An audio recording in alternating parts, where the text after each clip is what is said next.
Hello, everyone, and welcome to the Malthaus Games Podcast, episode number 116. My name is Delton. I'll be your host this evening, as well as my lovely wife and yellow player, Haley. 116. I'm a grandmother. She's a grandmother. We are a podcast all about tabletop games, role-playing games, card games, dice games. I missed one again. Board games. There we go. And Jesus. accidentally almost killing your husband. Yes, that's what we do on this podcast. But we also talk about beer a lot. So we're going to go ahead and crack the first beer, get her poured, and let you know what it is in a second. So, Delty, where did this beer come from? So this beer is one of the many beers that were traded with Ben up in Ohio. We went to CabinCon up in Ohio and got to meet with Ben, and then we finally got to meet his lovely wife, Jessie.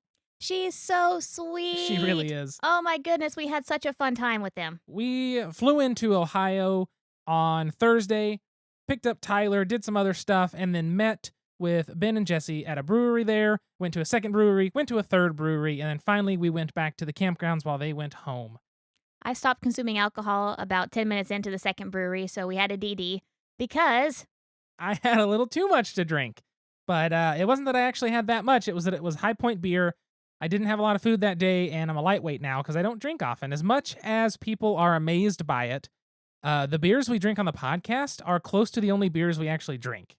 Like, if we go out somewhere, maybe we'll have a beer. Sometimes we'll hit a brewery up and have one or two. But I would say my average monthly intake is one beer on the podcast because we do half a beer, and then I don't know, so maybe add 2 or 3 at most to that. So like 3 to 4 beers a month at most. And so Delty got a little too drinky drink. Whenever he gets drinky drink, he is the most fun. All he does is get really happy, really excited, and really loud, and apparently takes pictures of barrels in bathrooms. Yeah, I took a random picture. There's a place we went called Brick and Barrel, and I had to go to the bathroom. So I get up, go into the bathroom, shut the door and lock it, and then I turn around and there's just a barrel between the toilet and the sink, and it made me chuckle, and I took a picture. But the next couple days when I looked through my photos and saw it, I was like, what is this? Why did I take this picture? And then it finally caught up to me, and I was like, oh, okay, I'm just an idiot. That's fine. But yes, we traded some beers with Ben. We were supposed to do a 6-pack beer swap. Ben ended up giving us 12 beers, 4 of which I think were 16-ounce cans. And so next time, you know what we're going to have to do? What's that? We're going to have to double it again. So we're going to have to bring 24. Yeah, we're going to have to just go all out. And here's like 12 years later, like we're going to be rolling in barrels of beer across the airport floor. It's just IPA City. IPA City. But yes, we had some great breweries. I'm trying to remember their names. It was Noble Beast Brewing, and then we went to the really cute one with the couches and the... Had something to do with books. He said, Ben asked, do we want to be relaxed or do we want to be frisky? And I was like, well... I'm a relaxed environment person. And I could do either, but I knew we had a long day, so we chose the relaxed instead of the frisky place. I think it was Bookhouse. Bookhouse, that's right. It was Bookhouse, and then we went from there to Brick and Barrel. Where I met a fellow Dudas priest. Yes, and I got to have a fantastic, it was a bourbon barrel-aged maple stout. So good. Mm-hmm. It was a really good beer. But this is the first beer. All of the beers we got from Ben are only going to be drunk. Consumed. There you go. They are only going to be consumed on the podcast is the plan right now. So basically, he stocked us up for the next 4 or 5 episodes. We're stocked up for a while. So this is from Sibling Revelry Brewing, which I think we've had them before. Are they the same ones who did the lavender? They are, and yes. that IPA? The one that he said that Jesse really liked and he wasn't a fan of. Yes. And this is another. So yes, this is from Sibling Revelry Brewing. It's an Augusta peach wheat ale with natural peach flavor. It says, this refreshing wheat beer was brewed with natural Georgia peach flavors, the perfectly drinkable complement to the greatest game of all time. The hops is Saz hops, or Says, however you pronounce it. Malt is Pilsner and wheat, and then additions are fresh peaches. It is a 4.8% alcohol by volume at a 30 IBU. And all of the lovely beers that we received from our friends have their own little tasting notes or fun facts. And this one says, remember that lavender beer Jesse liked? Some brewery with an equally polarizing beer, Jesse's Hearts. So I think this is Jesse's favorite. And spoiler alert, we are going to be talking about Ben's favorite too. We will be talking about 2 very good beers. So this is this one. What's it called again? Augusta Peach? Augusta Peach. It's a wheat ale and it smells like a fresh peach. It doesn't even smell like the It trolley smells rings. like a lot of peach. Like usually whenever you get a peach beer, it smells like the trolley rings. Like peach rings, yeah. Like peach rings. This smells like an actual peach. Like you have a pocket knife, you open it up, and you're eating it on grandma's porch. It's a very hazy, very, very pale yellow color.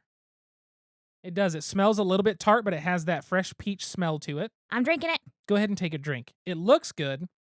It's a little low alcohol at 4.4, so it should be nice. That's a peach fizzy drink. Oh my gosh. That is delicious. Like it still has the feel of a beer. It doesn't taste like a soda. Strange. Yeah. It doesn't taste like a seltzer, Mhm. but it's very much a peachy fizzy drink. It's got a really lightness to it. I expected more tart being a wheat, but I'm surprised how little bit of tartness I'm getting from it. So Delty and I really aren't recording a lot tonight because we have another spoiler alert, some interviews for you to listen to this podcast episode from CabinCon 2022. And so we're like, okay, we need a beer that we can drink quickly for the first part so that way we can get to the second one. And by God, I'll be able to drink this one super quickly. A little too quickly. Good thing it's 4.3%. This is one of those beers that is a great intro beer to somebody. Like if somebody's like, beers are okay, I prefer seltzers, this is the middle ground. This is where they meet. You get peach flavor without the sweetness that tends to come along with it, and you get a tiny bit of tart and a little beer flavor, but it's like if you were drinking a peach soda, but just take all the sugar out and replace the sugar with like a little bit of beer. That's kind of what it gets. I don't know if that sounds good at all, but It sure tastes good. this is a good, it's very hot, I need something light beer. I know Ben's not a fan. This is pretty good. I do like this more than the lavender beer, that lavender wit. But I do like this. This is pretty good. This is a nice, easy drinking summer beer. I can't wait to have one of these in person with Jesse again. Oh, for sure. And so day one, we went to breweries. What did we do day two, Delty Poo? So day one, we went to breweries. Day two, we woke up early and we went on our first hike. We hiked at a little area just to the south, I think, of where we were staying at CabinCon. We did a 4-mile hike. We knocked it out. Was it an hour and a half? Yep, and it was an hour and a half, like on the nose. I think both of ours were, weren't they? Mhm. We have a really good 4-mile time. Now, I did record. Honestly, I did not record a lot of gaming things, but I recorded us chatting about stuff, me and Haley.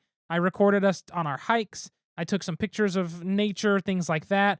I didn't take a lot of pictures of gaming time because when we were gaming and with friends, I didn't want to break away and start taking photos and videos and doing that because it was just so enjoyable that these are people that some I have never met in person until this trip. Some of them I've only met on this trip in 2019. And some of them I only see once, maybe twice a year. So when we were with them, I didn't really, take photos and stuff like that. However, I did take photos, took some videos, and I'm going to be working on getting that out to our Patreon backers. So if you want to view that and kind of see us talk about things on hiking and talk about that kind of stuff. And see some pretty waterfalls. Then go to patreon.com/malthausgames and you can be a benefactor to us or of us, however you would use that word correctly, for any level at all. If you just want to do $1, that is 100% fine, but that's how you get access to this video. It will be a Patreon exclusive, which reminds me, thank you so much to our Patreon patrons, which are Allison, Alan, Jesse, Catherine, Jennifer, and Cliff. Thank you all so much for supporting us on Patreon. We have a lot more people on Patreon that just don't support at the level in which they get shouted out on the podcast, such as Tyler, who you will hear from in this episode. But who we value just as much. Exactly. So all the people on Patreon will be able to get access to this video. It's nothing crazy. I'm not going to go through a ton of time making it this beautiful edit and I made it on my phone. I'm having fun, but hopefully it's enjoyable for all of you. Nature made a beautiful edit for us. Damn it. Exactly. But yeah, so we went hiking the first day, which would be Friday morning of CabinCon because we flew in Thursday. We went hiking that first morning, and it was a beautiful hike. It was muddy because it had been raining, snowing, sleeting, weird stuff on us, but we both came prepared with our waterproof hiking boots. Something we were expecting was probably some wet weather. And it was a gorgeous time. We made good time. It was a nice refresher because after drinking too much the night before, not having enough food, getting out and making my body work and doing a 4-mile hike in an hour and a half really is something that I enjoy. And I feel like it gets my system going and it just makes me feel good to get out in nature and refresh. And then when we got back, we were still stinky and we were taken to Cleveland Vegan. Yes, we went to Cleveland Vegan. It's one of Alan's vegan restaurants. I guess one thing we didn't state that we should, that's in the Lakewood. Is that what it's called? Lakewood area? kind of its own city within Cleveland. Our first day, whenever we flew in, we went to Lakewood, ate a little pizza at Mellow Mushroom, and then we saw Lake Erie for the first time. It was super eerie. It was. It's just a big, dark, cold lake, but it was neat because I'd never seen a Great Lake in person. So we drove up, we saw Lake Erie, then we picked up Tyler from the airport, went to a grocery store, and then to the cabins. So then this time when we went to Cleveland Vegan, it was right by where we were in the Lakewood district, which is a really neat side of town. But we ate at Cleveland Vegan, which had really good vegan food. I had like a, what was it?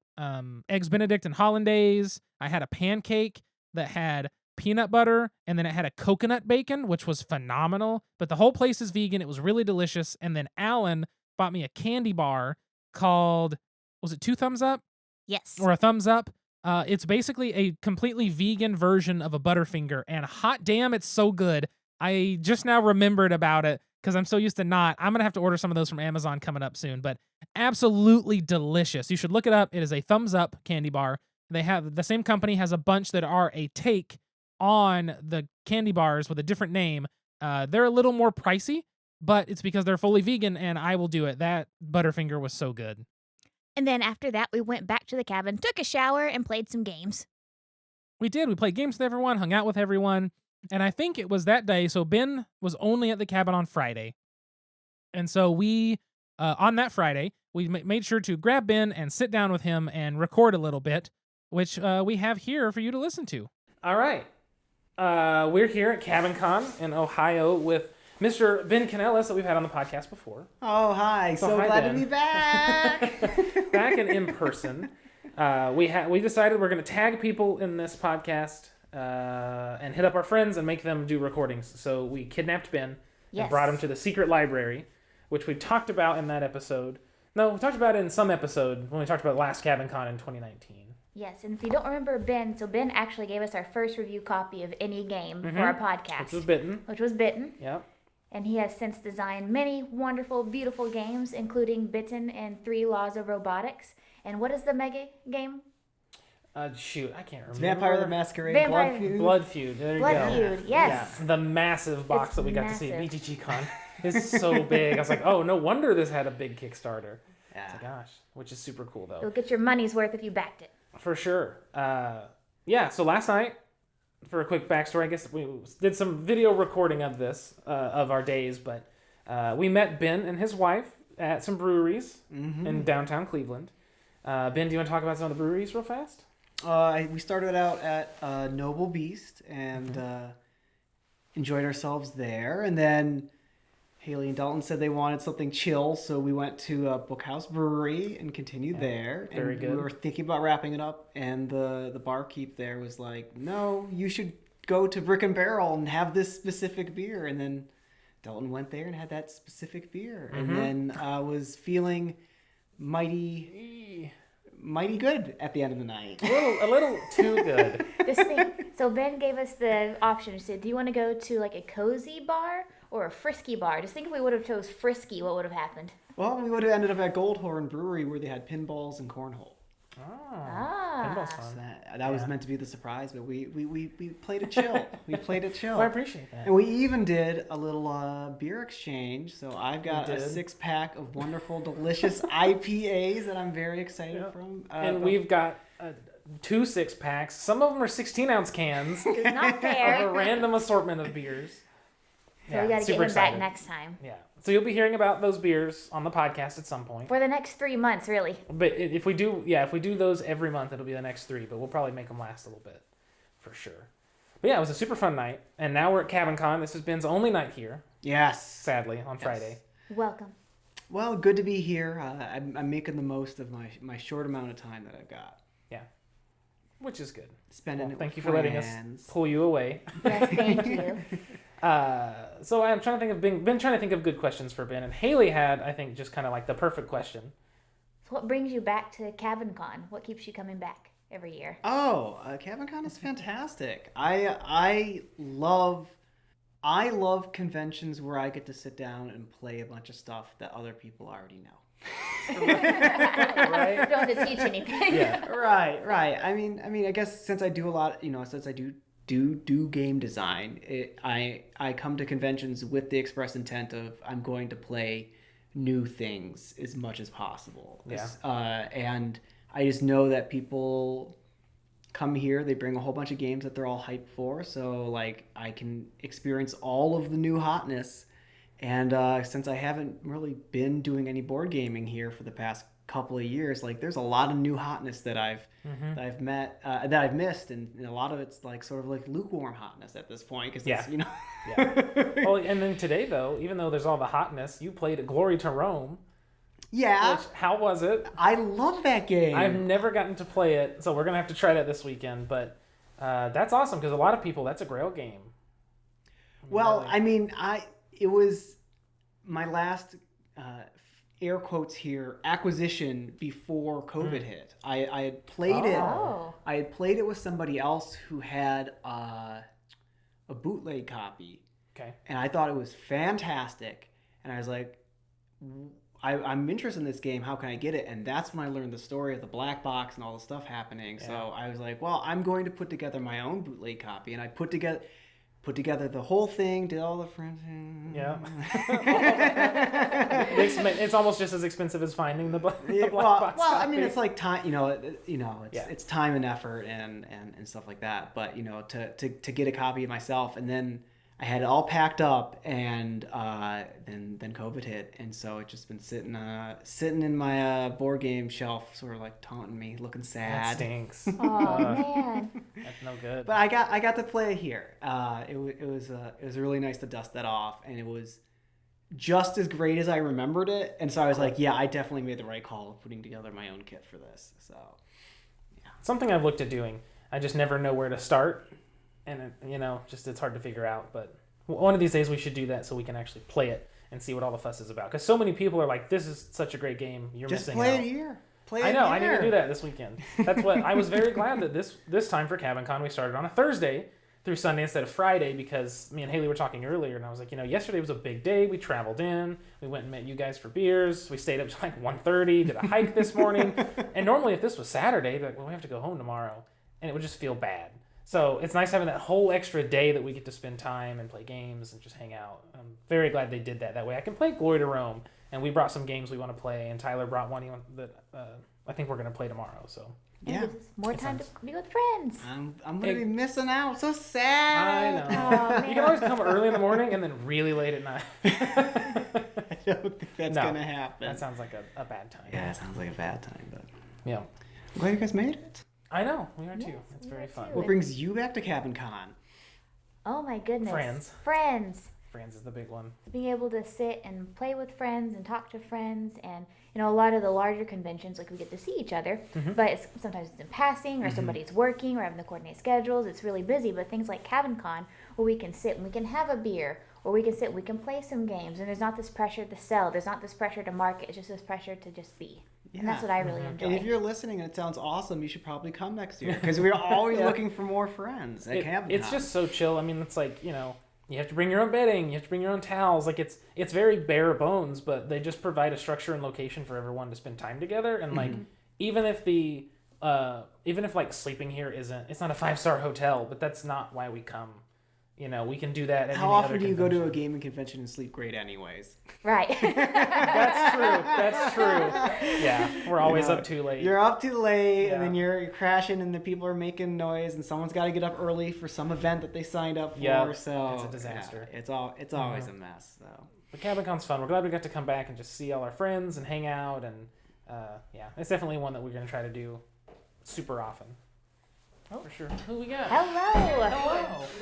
Come on No, in. we're just recording No, with come Ben in. for No, a come on. minute. No, come here. Good. Come on. You can join in. Join in. this is Melissa. This is Mo. She is the big fan of Glory to Rome that I play Glory to Rome. Yeah. with. He was just talking about Glory to Rome. Come have a seat. So, Melissa. I hate my voice. You won't hear it unless you want to. Other people will. Yeah. I have a face for radio. That's why we do a Voice for it, podcast. I don't have a voice for it. That's what it's all about. Podcasts. And so you are from Ohio, Yes. right? So what brings you to CabinCon every year? So, long story medium. I'll shorten it. I'll cut the brief versions down. So, like 10 years ago, 12 years ago, my husband and I got married, and he was from far away, and we didn't have any friends, and so we were sad and we're like, oh, boo-hoo. And so we were looking for something to make friends. And my husband had gone previously to buy a board game, Cosmic Encounter. And he bought it at a game store. And he's like, oh, they had this weird flyer. They have like a game group that meets, do you want to go? I'm like, I don't know. Is it going to be a bunch of nerds? And he goes, well, probably. But like, we play these games. I think we're a bunch of nerds. I said, okay. So we went to the first one and it was fine. It was weird because I didn't know anyone. And then I went to the second one and it was more fine. And then I went to all of them for the next 2 years. And they invited us to our first retreat weekend, which I'm like, you just sit around and play board games for like 3 days. And like, yeah, I'm like, all right, I'll go. And so I showed up. I think I'd already met Alan at that point, but not like, wasn't like entrenched in the Tuesday night games world. And then after this, we started going to Tuesday nights. And then after the first one was still, I think it's one of those things where a memory is on a platform and nothing can reach it, because the first one is still like my favorite because we had like an outdoor zombie war. We had some LARPing, and so like there were teams, and you had to collect resources from all over the camp, and then it got down to it, and it was like 8 people at the end, like this battle royale to get on the helicopter, and it was just like best weekend of my life. And so now I come to all of them because the first one was so much fun, and they've all been very fun, but that first one was just like best weekend ever. So you've been coming for 10 years, you said, to the I CabinCon? think so. My son is 6, and I went for maybe 9 years, 8 years, 8, 9. It's been a long time. Long time. Missed 2, obviously, with the pandemic, but yes. And so what are you most looking forward to this weekend? Because you just got in a few hours ago. I did, and I already played Glory to Rome, so I could just go home at this point, like I'm done. I could go home. I'd be fine. I really like playing board games with people that I like. I'm not super into meeting new people unless they are really well vouched for. Like anyone that Alan brings in, I'm pretty sure is like not creepy. But I always I don't know, I just don't meet new people well. So for me, as much as I'm like, oh, there's gonna be all these people, it's gonna be fun, I kind of just want to play games. And not heavy games, because everyone's like, we're gonna play this game, it's gonna be 4 hours, it's gonna be great. I'm like, I would rather not do that. I was going to say die, but that sounds dramatic. So I'm looking forward to playing some games that I already know, playing some new games that aren't too heavy, and then seeing people that I haven't seen in a few years. Awesome. It's been a while. Yep. Yeah. So it's the camaraderie, and then yes. plus just being able to play together, and like that's yes. the whole point of the con. It's the whole point. Yeah. And my husband recently told me, like I said, we wanted to find friends. We went to a boga. We went to every boga for like years. And he's like, I don't think I like to play board games. I'm like, I'm sorry. What? He's like, I enjoy them like as a group activity. Because like I always buy 2-player games. And I'm like, let's play games. Like, or we could just like watch TV. I'm like, or we could play a game. And he goes, let's just watch TV. And I'm like, okay. And so like, I'm like, is it me? He goes, I don't think I like to play board games. No. I just like to like do it as an activity because you can hang out with people and not have to come up with original ideas. Like, you just talk about the game and it's fine. I'm like, oh, well, that's disappointing because I actually really enjoy playing games. So you get your fix this whole weekend. Yes. The problem is it's not a fix. It's like, now I just want to play more. Like, I haven't played a lot. I've been playing one game a bunch of times and nothing else. But now I'm going to be here. I'm going to go home and be like, hey, I played this great new game. We should buy it. We should buy this game. We should play this game. And I'll buy them all and I'll bring them home. And we won't play them because, as previously mentioned, he doesn't like playing board games, right? Like, do you see Ben's face when I said it? He's like, what? I would never have expected him to say that. Me neither. Because I have seen him play board games. Yeah. And they're heavy. They're like 8 to 10 hour board games with lots of cards. Yes. Yeah, it's I not. don't think I like to play board games. What are you? Who are you? He's also like what, a Twilight Struggle #1 guy? Oh yeah. Yeah. Like, oh my gosh. Okay. The day after Thanksgiving, a couple of years in a row, we're in Chicago with my cousin, and they have a third friend come over, and they're like, okay, we'll keep the kids out of here today. Because they play one round of like Twilight Struggle or one of those 8-hour board games. I'm like, but you don't like board games. I think he likes board. And you don't like he knows Ryan, but he doesn't know the other guy, so it's not like he wants to hang out with this stranger from Chicago. Like, no, I don't know. I don't get it. And so what about your little one? Are they getting into the hobby? So I have 2 kids. The 3-year-old's a little bit young. They like to play Uno. The 6.5-year-old likes to play board games in theory, but it's a very short attention span. So we can get through one round. He loves Sushi Go. We can get through one round of Sushi Go, and he pays attention. The next round, he's just like, that card's purple, this card's green, I'm picking my nose, like any other child. And I'm like, okay, well, stop touching my cards. Go wash your hands. Go somewhere else, please. Oh, that's how you know when you're a board gamer, right there. Right. Okay, yeah, That's so funny. he likes to play. It's just kind of hard at that age. I'm hoping as he gets older, longer attention span, more games. Right. He's very smart, just not He's the 3. attention span. Yeah. No, that one's 7. Oh, that one's 7. 7-year-old one, or 6.5. He picks his nose all the time. Please stop touching my things. So I have a 5-year-old niece, and we've been trying to get her into playing games. We did an episode a while back about like scaling games and like making them feel like they're playing when you're not screwing up your game too. And so we just call her the wild card. So anytime we have a draft, like a dice drafting game, like Sagrada, just Lakin's the wild card. When it's her turn, she knows she has to pick dice, and like it's going to screw up your entire strategy, but it makes it fun. Yep. It's a good time. It is. The Lakin expansion for every game. For Yes. every game. She's actually surprisingly good at the fuzzies. Yes. You know, She the has little the balls great you pick on? dexterity. She's so good at the fuzz. But we make her use the tweezers because of, boogery sticky kid hands. So Always sticky. Always. yeah, always sticky. We have her use tweezers, it's great. She's won nice buns twice. Like we don't like be mean to her. Like we don't attack her and take her buns, but still, she's won on her own twice. She's Which making a is impressive. hamburger. The yellow ones are the buns, the green ones are the lettuce. And somehow she wins that game. I don't get it. Yeah. She's either a genius or we're all very bad at the game. I don't know which side. I think Dalton's just salty because he loses to his niece. Okay. He loses here a bunch. I've lost every game I've played. I think Me too. I was second place to Tyler in the last game. You were. The horse racing But if roll you and ride. ain't first, you're last. Yeah, that's a point.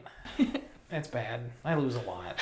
That's the problem when I'm like, I'll buy a new game for me and Haley, and I'm like, we've got this game. It's going to take us 3 hours. It's about blah, blah, blah. And we get down and we play it, and halfway through, I'm like, wow, I've really lost. That's how it I've was. gotten to experience that Delton arc a number of times today. Just he sits down, he's got that high energy by mid game. I see like a little look of worry on his face in the final couple turns. Like Delton's like, I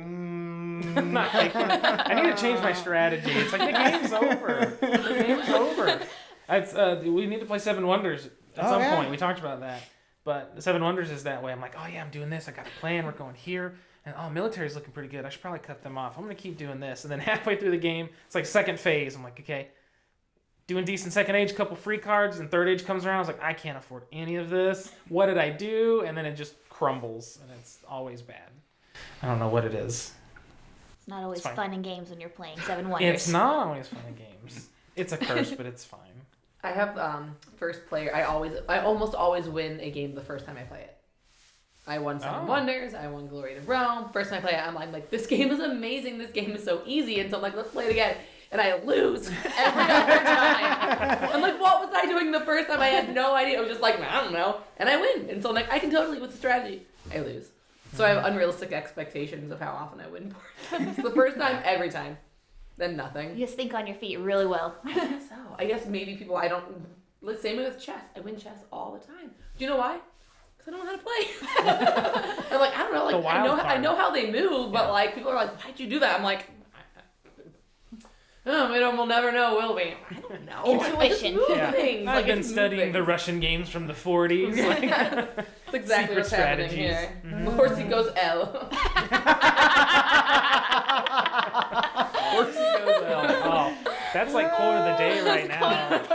Do you know how to play this game? Horsey goes L. Yeah, I want that on a shirt. Everything else makes sense, but the Horsey goes L does not make sense. That is so good. I tell myself. That's so good. I think we just found the catchphrase of Malthaus Games first sticker. The Horsey goes L. We will credit. You can make a shirt with that. Yeah. You can make a shirt with that.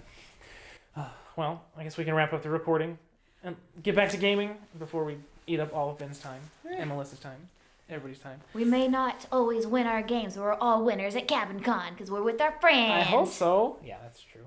Ben, if people want to find your games and stuff and your projects. I'm actually working with a video game company at this point. They're called Rustbit Studio. We have a game on Steam, a free demo. It's called The Grip of Madness. So if you're a fan of the game The Mansion of Madness, or Among Us or something like that. It is a first-person shooter game where you're trying to complete a ritual to stop invaders coming into your dimension. But at some point, someone's going to get possessed and get some special trader powers to kill off the rest of the players. So that's where they can find me. That's my current thing. Nice. Is there social media they need to follow or anything like that? It's Rustbit. Just Rustbit. Yep, Rustbit. Like Nice. the Rust Belt, but we're Okay, yeah. doing Nice. we're doing programming here out in the Midwest. So yep, follow me there and on all platforms. Yeah. BK Games, right? Yeah, I'm BK Games at On Twitter. on Twitter and stuff like that. But I mean, I'm not a great tweeter, so That's okay. That's okay. It's for the birds. I thought that was pretty good. That's awful. All right, I think I'm gonna cut it there. I used to want to be on this podcast. Not anymore. You're like, you know what? 2 times is enough. It's one Tap too it many. out. Yeah. So while you guys were listening to that, Delton asked me, should we go ahead and finish this beer so we can start the second one? And I was like, I already finished it. It's gone. It was delicious. Haley, drink it really fast. Yeah, Ben, when you listen to this Augusta Peach is a really good beer. It's a really good beer. We're on Jesse's side. Yeah, it's very light, but I like it. It's a nice, refreshing, easy drink. Also, I am so glad we got a cameo appearance from Melissa. Spoiler alert again. We come back to Melissa later in this story. We do. We'll come back to her later. But first, another beer. So the second beer that we're drinking, which is one that Ben recommended to us or gave to us, and then posted on the Discord about it and said, thinking of you guys. And I was like, oh, that looks, that's a beer there at Topgolf. That seems fun. And then I look, and it's actually one of the beers he sent. Sorry, I'm rolling the can. It says, don't freak out. Sediment, sediment and what you can do about it. And it tells you to roll the can or pour it, but leave some behind. I'm not wasting my sediment. Also, you gave yourself more of that peach beer, so I expect a little bit more of this beer. I mean, this is a 16-ounce can, so... I'm going to watch you. So this is the New Orthodox IPA series M43. It's a New England IPA, 6.8 alcohol by volume, an IBU of 65. This is 1 pint. Isn't 1 pint 16 ounces? Am I correct? Yes, that is Okay. correct. This says the malt are Pils, wheat, and oat. The boil hops are Calypso, Amarillo, and Citra, and the dry hop is Citra, Amarillo, and Simcoe. Keep cold, drink fresh. I'm looking for any other big descriptors. Haze is good. There you go. Yes, because the New England style IPAs tend to be hazy IPAs. Let's crack into this and hope I didn't shake it up too much to move the sediment around. I tried to be gentle. Yeah. That's what she said. Beer me, baby. It has a gorgeous color to it. It's got a great head retention. And there is sediment. You might not have heard it, but Delton said, I can finish her off when it comes to the beer. Again, that's what she said. Thank you. So yeah, this beer, it is a very hazy. I can see the sediment inside. Very bright, like electric yellow when you hold it up to the light. It has a very good head retention on it. Oh, you just get punched in the face with delicious smelling hops. Not overpowering with the Citra. This is going to be my kind of beer, man. I can tell that they've got some balancing hops in there, which is great. All right, give it a taste, Haley. Give it a taste. It looks very good. Haley's trying it. Wow. That's a really balanced IPA. Like, I feel like you have the bitter and the beauty and the citrus the whole way through. Because oftentimes whenever you have a drink of an IPA, you might get bitter up front and nothing in the back. Or it tastes really smooth and then you're like, bitter aftertaste. This is just a very smooth, citrusy, yet a little bit bitter beer. I've had a lot of beers. I can always tell Citra hop. I don't know the difference in Calypso, Amarillo, and Simcoe. I haven't homebrewed enough or had beers that are only those hops to start to get them. But this has, Citra hits you in the face with that very like tangerine kind of grapefruity.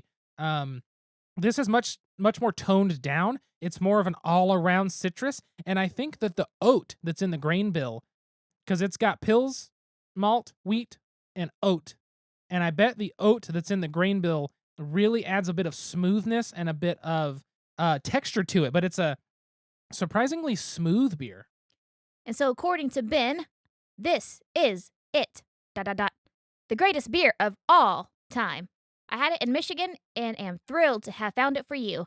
Thank you, Ben. This is very kind of you. Thank you, Ben and Jesse, for these wonderful beers. I look forward to trying all of them in the next 4 episodes. Yeah, this is really, really good. Let me see where this is from. So it's from Old Nation Brewing Company. It says New Orthodox IPA series, but it's from Old Nation Brewing Company, which is out of Williamston, Michigan. Please drink responsibly. Yeah, this is a phenomenally balanced, very good IPA.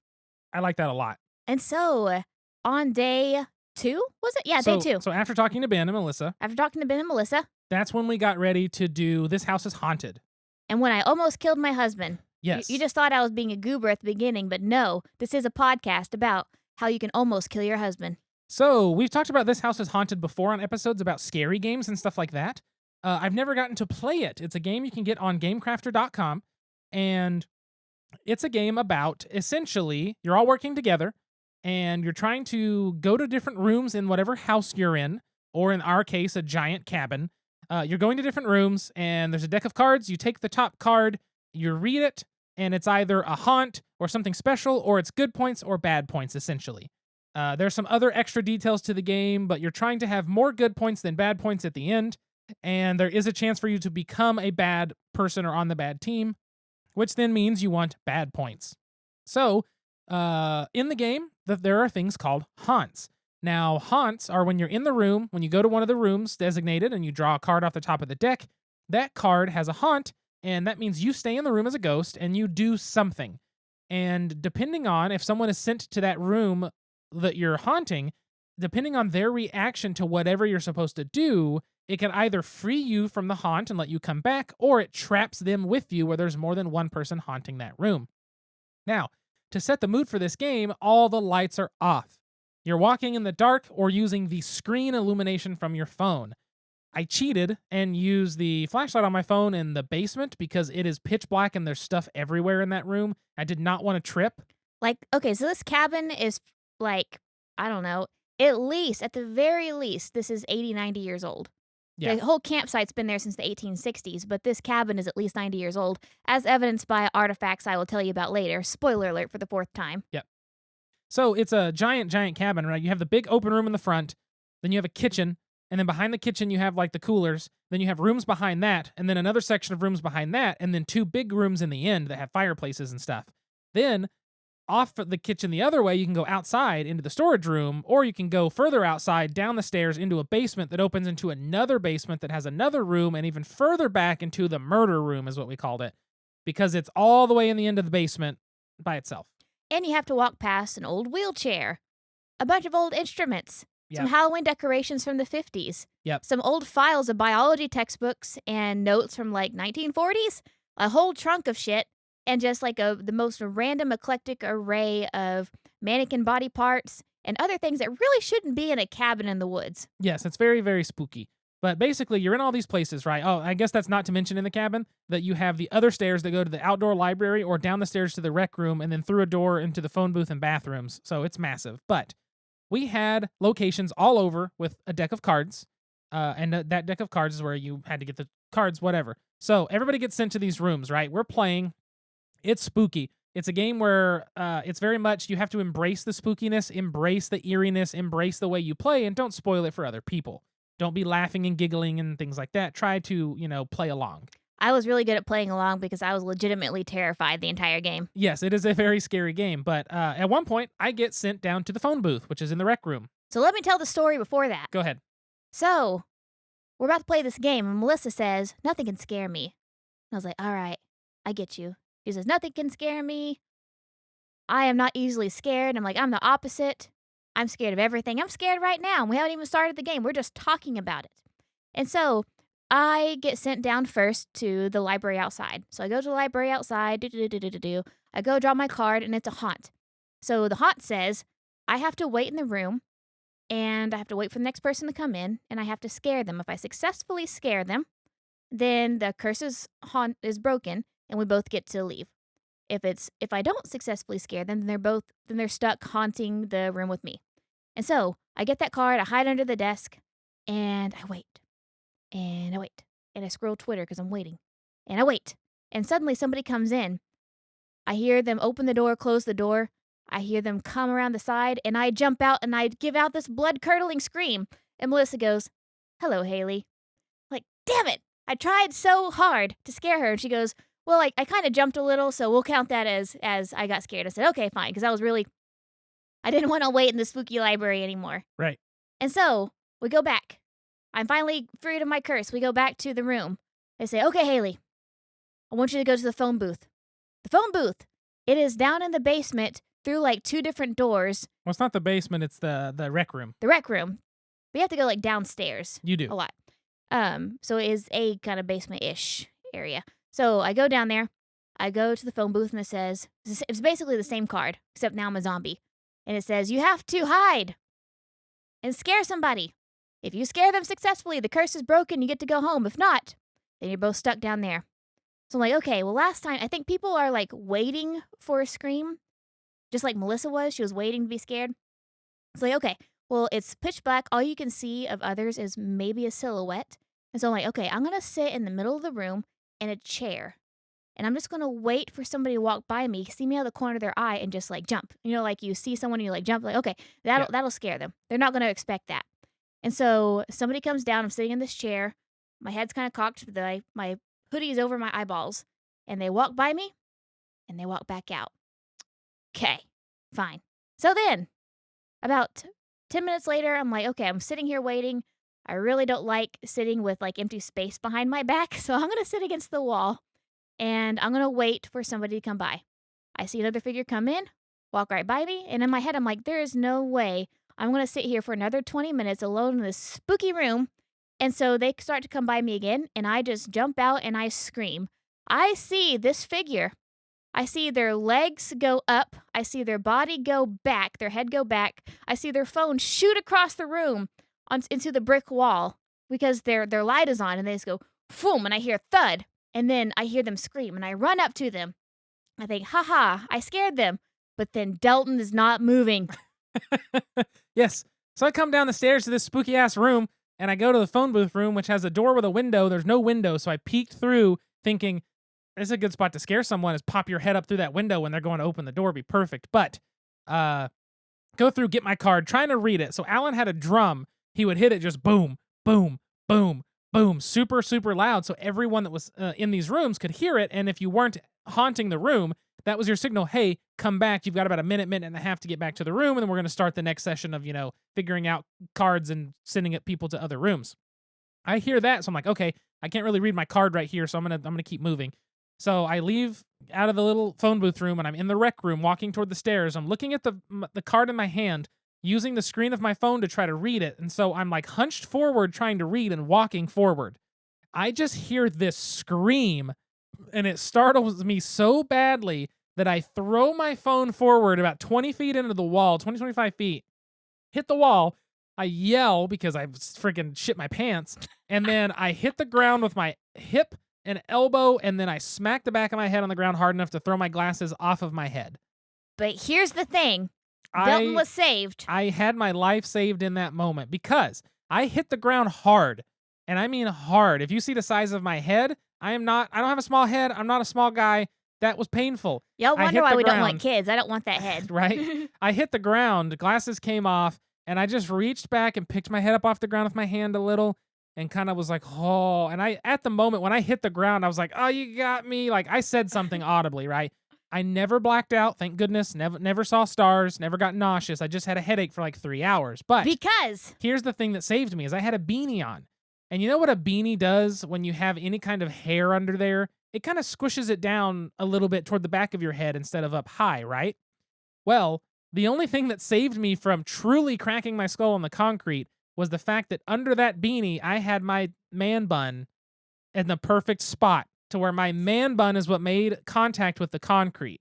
If it wasn't for that, I either would have been bleeding or I would have had a concussion. Like, I hit hard. I'm surprised it didn't harm me more than just a headache for like 2-3 hours, but it would have been very bad had I hit without that man bun and beanie on. So I almost killed my husband, but my efforts were squashed by a man bun. Man buns save lives, okay? They save lives. Okay, next Malthaus game shirt. So we're going to do the Horsey Goes L. Yes, Melissa's line about Horsey Goes L from that last segment was amazing. Horsey Goes L and man bun saves lives. Man buns save lives. What I want to do, and nobody steal my idea, please, I want to do a sticker or a t-shirt where it just has a man bun and within the, like, I don't know how you could do it, but something to do with a man bun and like a natural 20. Oh my God. Because I did. I rolled a death save and I survived hitting the I mean, I'm talking, it hurt and it was so bad. I thought that- I killed him, guys. I literally Yeah. thought I killed him. It was so bad that up until a couple days ago, and even a little bit remnants, is like I have whiplash to the point that picking my head up off the pillow physically hurt my neck. My neck was sore to the touch. It was sore to lift my head, to like tilt it too much one way or the other. So I legit gave myself whiplash. I fell so hard and I was so tense in that moment. And then rewind to 20 minutes before that. So we're all standing in the room waiting for our next assignment, and Alan's like reading cards and prompts to kind of get us in the spooky mood. And he reads off one, "What are you most afraid of?" Or "Who are you most afraid of?" Yes. Yep. Who are you most afraid of? And he goes around the room and asks us, "Who are we most afraid of?" It gets to Delton. And who do you answer? I said, I can't think of anybody. Lies. And now it's my wife. It's his My wife is who I'm most afraid of, and my man bun is my shield. So everything's fine. But yes, my only complaint with this house was haunted. Let's take out the jump scares, please. I would be fine if Haley was creepily chanting in the corner and I had to do something, or she's trying to do some like incantation in the middle, and so anything creepy, I'm in. But jump scares I've never liked them. But I just, after that moment, I was kind of sore, head hurt. Haley was, I started to cry. Understandably emotional. I texted Alan. I was like, "Delton fell. Everything's okay." And he like came running down there. You just heard footsteps sprinting. And I was holding Delton crying because like the adrenaline like went up. Like, oh my God, I have to save him. Then he got up and was functioning. And then like my adrenaline went down. Like the reality of the situation hit. And, like tears started streaming down my face. Like, oh my God, almost cashed in on a life insurance policy I do not want. Yeah. And then Alan was telling me, "You idiot. Why'd you fall like that?" After I was like, "No, I'm fine. Everything's okay. I'm all good. Everything was fine." But yeah, that was super startling. And then yeah, once we got to the room and Haley started to breathe a little bit, we were like, we're gonna step out. We're gonna stop. It's a little much now. So we went and took a walk to get some fresh air, and my adrenaline tanked at that point, and the anxiety from the game, everything wore off, and I got so tired. So we went and took a shower and then relaxed after that. I was done. I ate my Cleveland vegan brownie and put my sticker Robin gave me on my laptop, and that was a night. That's true. But that was the Friday night. Saturday morning, we woke up, went on a hike. Yeah, because we still got 2 days left, guys. We do. Saturday morning, woke up, went on a hike at Cuyahoga. Cuyahoga. How's it pronounced? Cuyahoga. Nobody knows. Cuyahoga. Nobody knows. Cuyahoga. Cuyahoga National Park. Cuyahoga. Stop it. Which reminds me, we have lied to you, listeners. Yes, so we would like to put out a statement of regret and remorse. We apologize for our error. It will never happen again. Because... Yeah, we realized that Crater Lake is a national park. Yes. So we had been to a national park. So this was our second national park. Thank you, Jennifer, for pointing out our error because we're a bunch of dumb butts. I mean, I guess it makes sense that's a national park, but at the same time, it just never registered in my brain that that's a national park. But anyway, we went hiking at Cuyahoga National Park. Melissa joined us for the hike. We did another 4 miles in about an hour and a half on the dot. And Melissa was so much fun to hike with. She was. It was still muddy. And the inclines in that hike were pretty brutal, but we got to see Brandywine Falls, which is like a famous little waterfall, and it was nice. It was a very nice hike. It was a nice day, pretty morning. It was nice and chilly. Had to have gloves on both times, but we really enjoyed that hike as well. After that hike, we came back and really just sat around, chatted, played some games. We got to try Tyler's prototype about jellyfish taking over the world. And guys, okay, if there's any publishers listening, you need to contact Tyler Brown because this is a fantastic game. He has been working so hard on it for the last couple of years, and we got to interview him about it too. Saturday we played games, but Saturday night, this is going to be a long episode. Saturday night is when we got to play Werewolf in the Dark, which we talked about. We've talked about that several times. I can't think of what we called it last time, if it was Werewolf in the Dark or not. I think it was. The last time we recorded on CabinCon, I think we did call it Werewolf in the Dark. Okay, because that's what Alan was calling it. Well, Alan had created some new roles for it just to spice it up a bit, but we played Werewolf in the Dark for several hours. Again, had an amazing time sneaking around, trying to scare people and be spooky, and all the lights are off, and you're dragging furniture, and you're doing all kinds of crap. But the problem with furniture is sometimes it gets in the way. As evidenced by Alan running into a chair in the middle of the game. In the middle of the floor, running into the chair and be like, "Who put the chair here?" And he scoots it over. So here's set the scene. So we're setting the scene. So, all right, so Delty goes in a room. and he hides in the corner. No. Alan goes in the room first. Oh, Alan goes in first. Yeah. Then Delty goes in. Then I go in. I sneak over and I hide on the bookshelf. Apparently, Alan doesn't see me. So what happens is, Alan... No, I was already in there. You were already in there. Okay. Restart.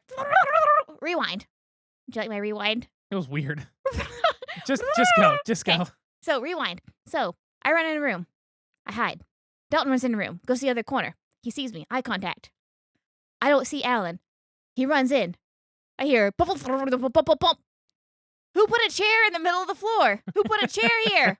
Alan has run into a chair. He has bruised up, skinned up, like broken his legs like a baby deer in an electric fence, just like tangled up in a chair in the middle of the room. Yep. Scoots it to the left. And so I'm hiding. He sees Delton. And so we're playing Werewolf in the Dark. And of course, with Werewolf in the Dark, somebody is the werewolf. If they tag you, you are dead. And so Alan comes in. He looks at Delton and goes, "Hello, Delton." And it looks like he's coming really quick. In my perspective, looks like he's coming really quickly towards Delton. Now, he was not the werewolf, but this is what my brain thought. He's coming really quickly towards Delton. I stand up, start running. He stops, says he's not the werewolf, and I don't believe him. I take off running, which is against the rules, and I learned this the hard way.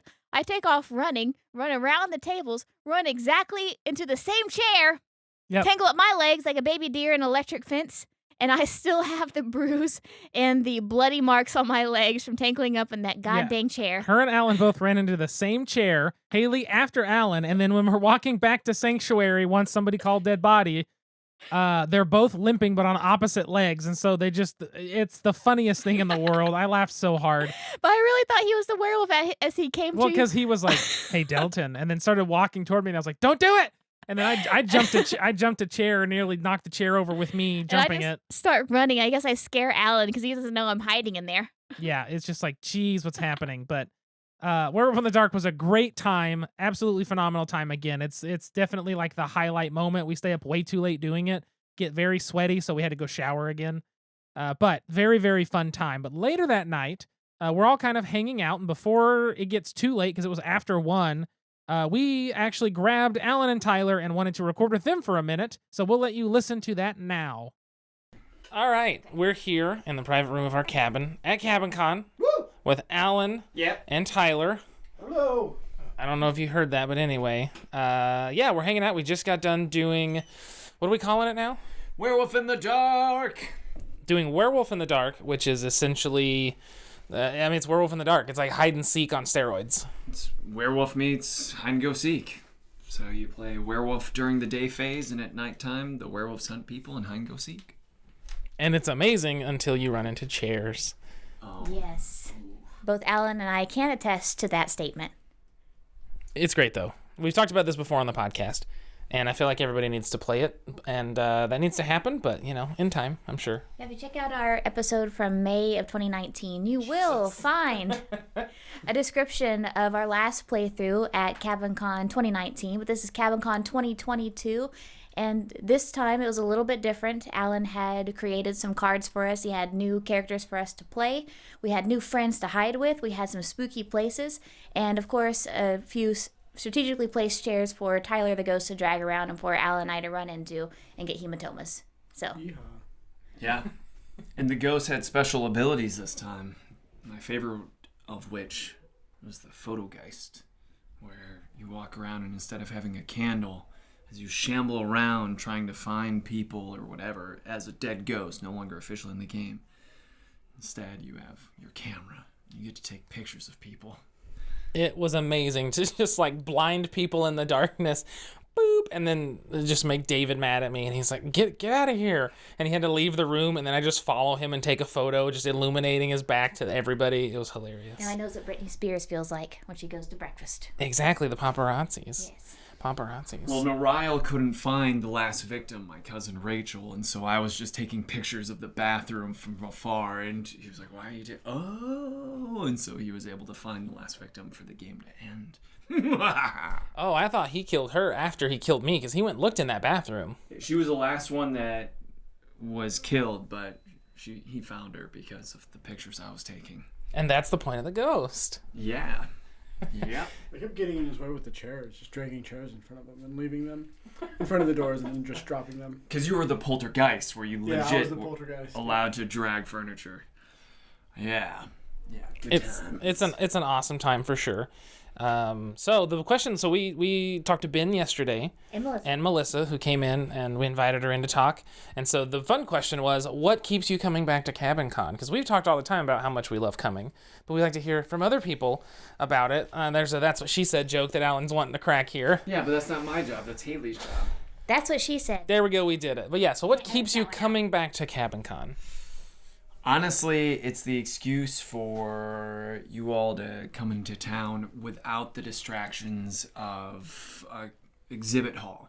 Because I love that we get to all meet up for Board Game Geek Con, because that's such a game-heavy con. And that's probably my second favorite con, to be honest, because, again, we just get to hang out and play games the entire time. But there's also the exhibit hall. There's also things near the city. And we have a hotel room where there's only 4 of us. But here we can have all of our friends sleep in a cabin. So I really look forward to basically having summer camp with my friends. Yeah. What about you, Tyler? I do not have a better answer than that. It's basically you three and all the other people and getting to stay in a cabin and play games. It's just lovely. It's a really great time. That's what we talked about, everybody. It's just it's all about the camaraderie, the friendships. We hang out, we play, we stay up way too late. We deal with people's stinky farts. And it's amazing. All of that wrapped into one. You can't beat it. Yeah, people's in quotations. Nobody's pointing fingers in this room right now. More like person. One person stinky farts plaguing the cabin. Just kidding. Everything's fine. Everything's fine. I have a big regret from our last Board Game Geek Con, and that was we stayed up really late playing Taboo, and I left those cards there because we had so many games that we couldn't bring them all. And I did have some room in my bag, but I at the time was culling my collection, and I just think we could have done that here again because we were up. We spent 3 hours straight just going through Taboo cards. It was like 4 a.m. and we did 500 cards. the one side of the of the 500 cards, so we did half of everything. Yeah, it was super fun, and I have to admit, while we're here in CabinCon, there are times where I thought, man, if I just started pulling out Taboo cards, I bet we'd all just jump into it. I agree. It just came in waves, though, because we were doing it, and you would get a little bit tired, and then you just pass it off. And the next person would start reading, and it just livened back up. Yeah. Yep. Yeah. Look at the 4 of us reunited.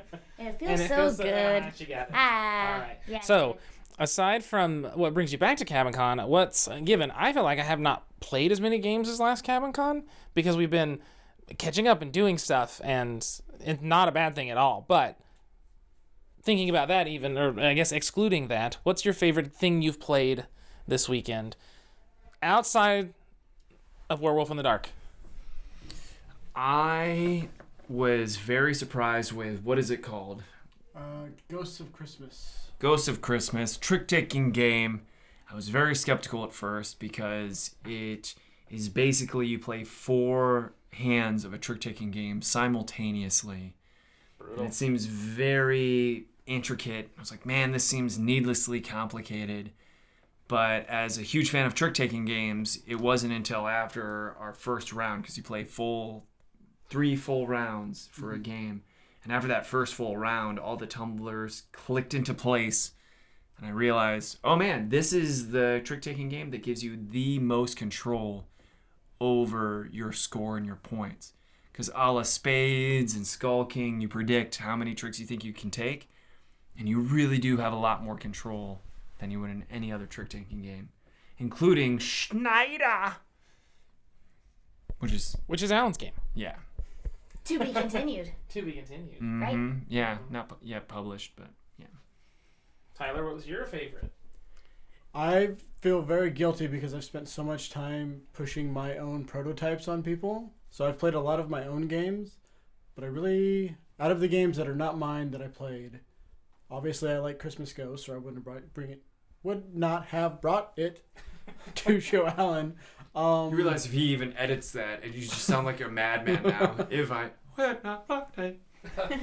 I will edit the volume, but I'm keeping most everything from start to finish, unless someone says, hey, please cut this. Including the toot. Maybe. But yeah, I also enjoyed the Play-Doh 3000 we played the first Oh, day I got here. I'd never yay! played it before. It was a lot of fun. Kind of gin rummy-ish type game. So excited to try that once. Maybe somebody makes it better and does things with it. Oh, I see what you're saying. You're saying that we should publish it and make it, tweak it, You count on whatever. it there. Yeah. Yeah. I'm picking up what you're putting down. I have played very few games, but I've taught a lot of games. Because that's what I like. You're good at that, though. Including This House is Haunted. He did teach us that. Oh, what am I talking about? This House is Haunted was amazing. What are we doing talking about all this other bull crap? It's all about This House is Haunted. Do we have to? It seems like everyone likes Werewolf in the Dark more than This House is Haunted. But, man, in This House is Haunted, which basically transforms any house into a haunted house where people go on missions, but sometimes they're tasked with a mission where you're supposed to scare someone in a very specific way. Well, Haley's job was to scare Delton, Yeah.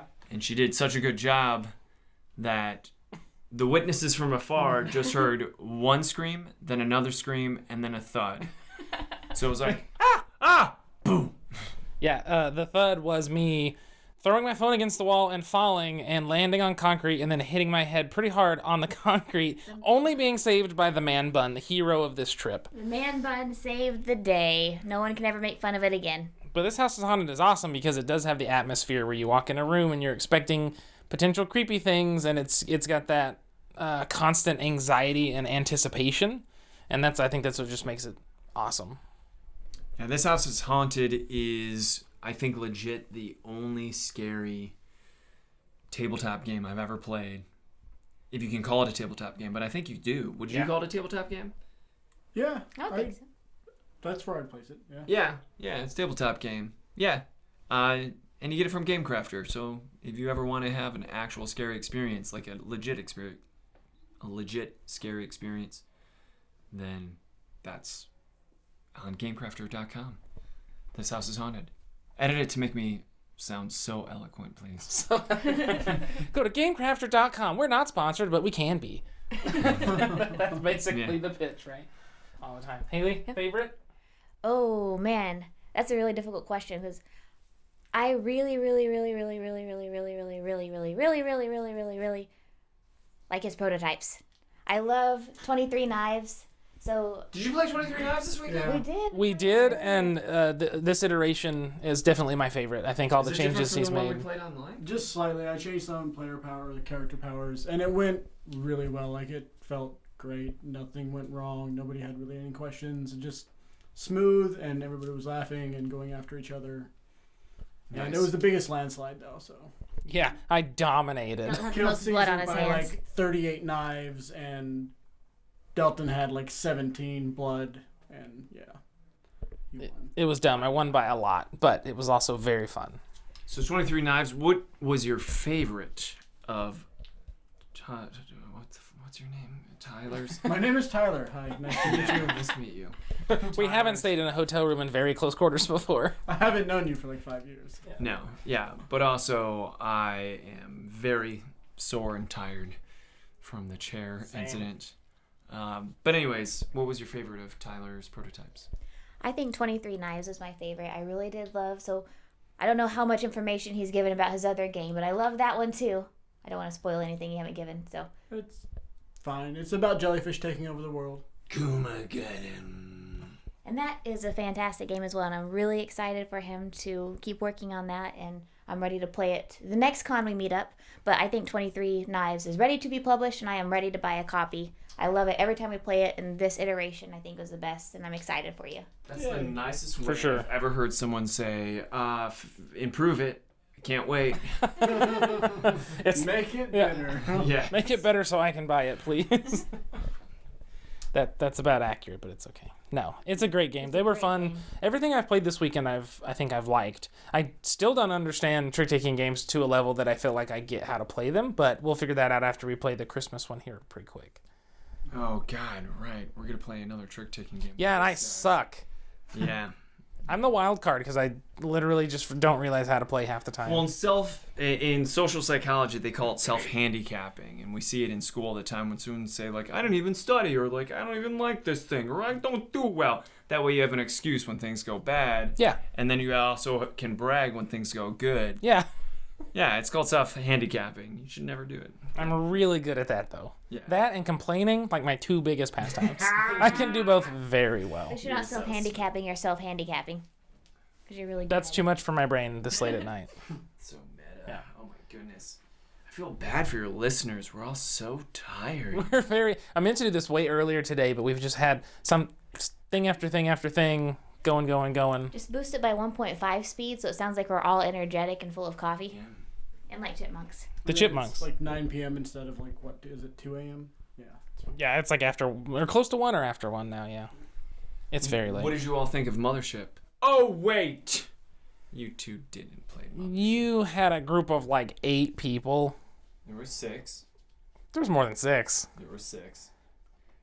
6 is a lot.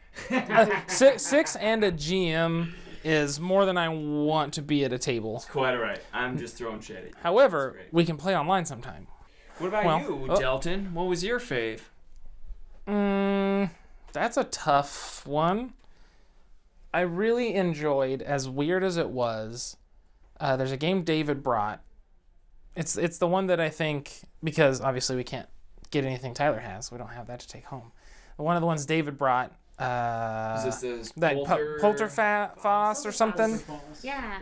where it's you shaking a cup and their little barrels come out, and if the barrels are standing up, that's like a value, and you have to make bets and decide if you want to push. It's like a betting and push your luck game rolled together with, I don't know, it's very weird to describe, but I had a lot of fun, and I keep telling Haley, like, we need to buy it because she's gonna love it, and it's one that's very easy to play with like a family or something.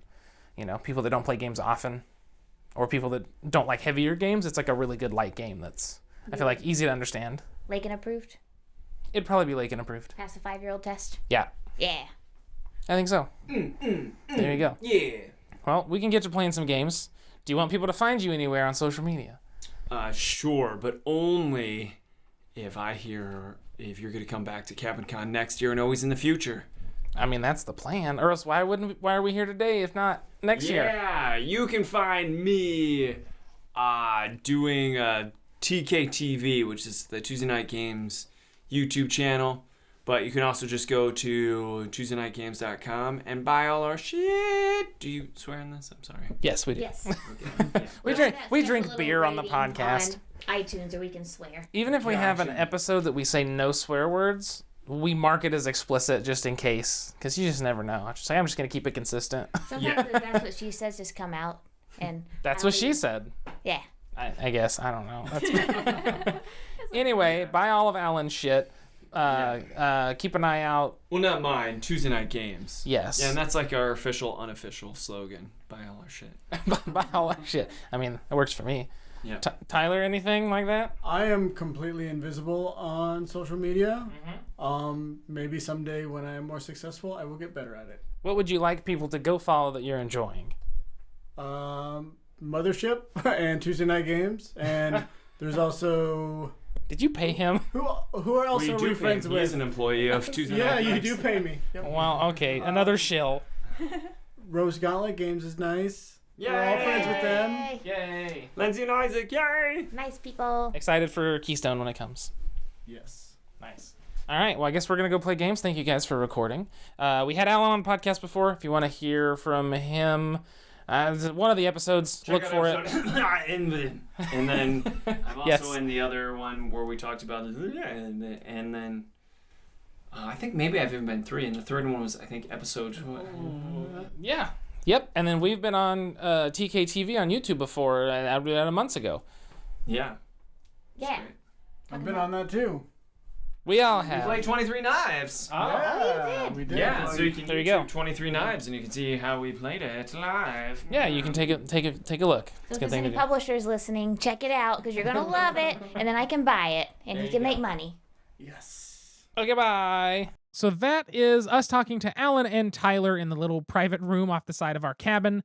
That night I got to play, Alan had talked about oh shoot, Christmas Past, something Christmas, whatever that Christmas trick-taking game is. I did really enjoy it. I'm not a big trick-taking fan, as you heard Alan talk about me self-handicapping. However, I've always enjoyed The Crew, and there's another one that I actually liked a lot. But I enjoy The Crew the most of trick-taking. However, this game was 4 Christmases? No, I don't know. It was very good. It was just very interesting and different, so it's a different way to think about things, and I think it's interesting and definitely worth a play. But it was very fun to do that. We played that, and then I think I went to bed shortly after. Haley was already in bed because we had to wake up and try to be out of the cabin around 8:30 if we can to get back to the airport, drop off the rental car, and get in through security.